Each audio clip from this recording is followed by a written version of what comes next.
Ito pala yung emergency generator namin. Yan. Sa mga hindi pa nakakita ng emergency generator ng barko, ito yun. Ito yung backup namin pag mag-brown out, pag mag-blackout sa makina, yung buong barko pag mag-blackout, ito yung automatic start. Yan. Ito yan. Ito naman tangke ng kwanto ng hangin. Pinaka air bottle niya.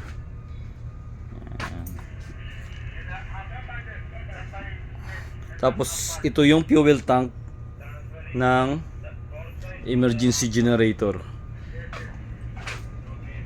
2,000 liter yung capacity nito, 2,000 liters.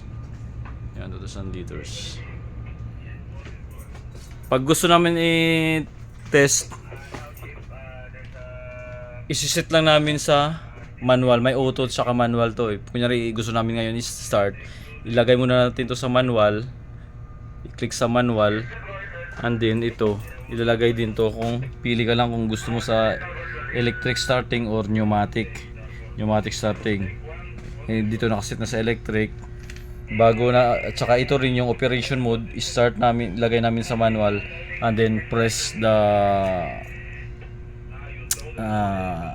green button for manual starting.